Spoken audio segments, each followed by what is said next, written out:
పార్వతీపురం మన్యం జిల్లా సాలూరు ఆర్టీసీ డిపోలో పనిచేస్తున్న అద్దె బస్సు డ్రైవర్లు సమ్మెకు దిగారు.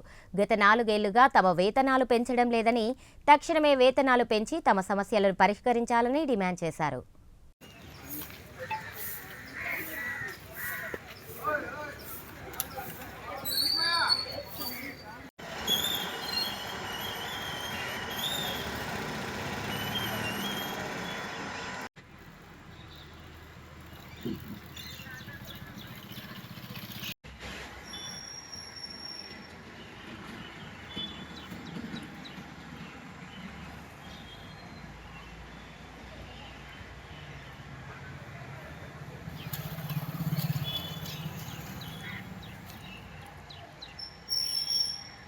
అద్దె బస్ డ్రైవర్ల సమస్యలు పరిష్కారం చేయాలి.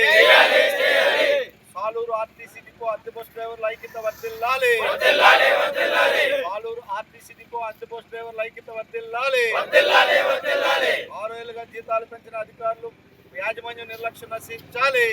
నోటీస్ ఇచ్చినా స్పందించిన యాజమాన్యాల నిర్లక్ష్యం నశించాలి. 20 రోజులుగా నోటీస్ కి స్పందించిన యాజమాన్యాల నిర్లక్ష్యం నశించాలి.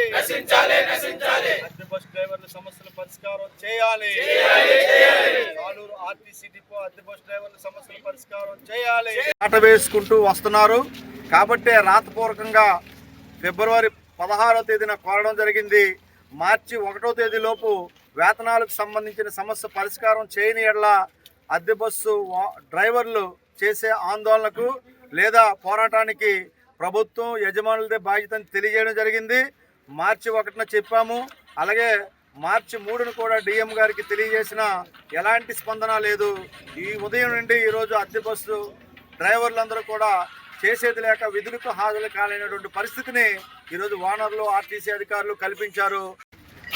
పార్వతీపురం మన్యం జిల్లా సాలూరు నియోజకవర్గ కేంద్రమైన సాలూరు ఆర్టీసీ డిపోలో పనిచేస్తున్న అద్దె బస్సు డ్రైవర్ల సమస్యలు పరిష్కారం చేయాలని అద్దె బస్సు డ్రైవర్ల సంఘం సిఐటియు ఫిబ్రవరి 16వ తేదీన ఆర్టీసీ డిఎం గారు మరియు అద్దె బస్సు ఓనర్లకు విజ్ఞాపన పత్రం అందించింది. అందులో అద్దె బస్సు డ్రైవర్లకు ఇప్పుడు చెల్లిస్తున్న వేతనాలు పెంచి చెల్లించాలి. గత 5 ఏళ్లుగా వేతనాలు పెంచలేదని చెప్పేసి కోరడం జరిగింది. ఇదే విషయాన్ని గడిచిన 2 ఏళ్లుగా అనేక దఫాలు చర్చలు చేస్తున్నా ఈరోజు అద్దె బస్ డ్రైవర్ల న్యాయమైన సమస్యలు పరిష్కారం చేయాలని అద్దె బస్ డ్రైవర్ల సంఘం తరఫున సిఐటి తరఫున మేము విజ్ఞప్తి చేస్తున్నాం. 100 మంది ప్రజలకు సేవలు అందిస్తున్నటువంటి బస్ డ్రైవర్ల సమస్యల పట్ల నిర్లక్ష్యంగా ఉండడం కరెక్ట్ కాదని చెప్పి మా భావన. అద్దె బస్ డ్రైవర్లు చేసే పోరాటానికి ప్రజలు, అధికారులు, పోలీసులు, విలేకరులు అందరూ కూడా సహాయపడాలని చెప్పి ఆకలి బాధలు తీర్చేలాగా మానవతా దృక్పథంతో ఆలోచించాలని చెప్పి మేము యూనియన్ తరఫున కోరుతూ విజ్ఞప్తి చేస్తున్నాం. మాకు ఇంకొక సమస్య వచ్చి పడింది. ఏంటంటే స్త్రీశక్తి పథకం రావడం తప్పులేదు, బాగానే ఉంది. ఇంతకు ముందులాగా అయితే మాత్రం లేదు. బండి కెపాసిటీ అయితే మాత్రం ఒక 55 సీట్లతో ఉంది. బట్ అక్కడైతే వచ్చేసరికి మాత్రం 120 టికెట్లు 110 టికెట్లు ఎక్కడం వల్ల బండి బ్రేక్ ఆగటం కూడా చాలా కష్టమైపోతుంది. మేము దానివల్ల చాలా ప్రెజర్ అనేది ఫేస్ చేస్తున్నాము. దీనివల్ల అయితే మాత్రం ఏదో ఒకటి బ్రేక్ ఆగకపోవడము, లేకపోతే గేర్ లెవర్ ఏదైనా అవడం, స్టీరింగ్ పట్టడము, ఇలాంటివన్నీ సమస్యలన్నీ వస్తాయి. దీన్ని మాత్రం రోడ్డు మీద ఏదైనా జరగవలసింది జరుగుతుంది కాబట్టి దీన్ని ఏం జరిగినా సరేను అయితే మా పై అధికారి డిఎం గారు అయినా పట్టించుకోవడం ఏదైనా చెయ్యాలి. లేదని అనుకుంటే మా ఓనర్లు అయినా సరే పట్టించుకోకుండా ఇలా వదిలేస్తున్నారు. ఇలాగైతే మాత్రం మేము చేయడం చాలా కష్టంగా ఉంది. దీనికి బాధితులు అవుతారని మా డిఎం గారికి మా ఓనర్ గారికి మేము తెలియజేస్తున్నామని మీకు మనస్ఫూర్తిగా. పంచాయత్ తిరుపతిరావు, నేను ఆర్టీసీ అద్దె బస్సులో పనిచేస్తున్నాను.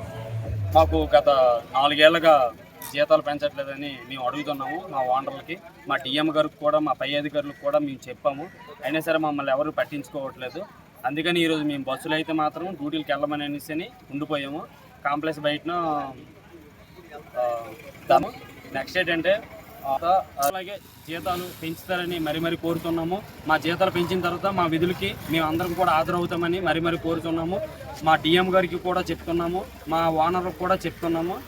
ఇది కొంచెం పట్టించుకొని కొంచెం దీంట్లో మా ఆకలి బాధలు తీరుస్తారని మరీ కోరుతున్నాము. మా బాధలు పట్టించుకొని మాకు కొంచెం జీతాలు పెంచుతారని మేమైతే మాత్రం కోరుకుంటున్నాము.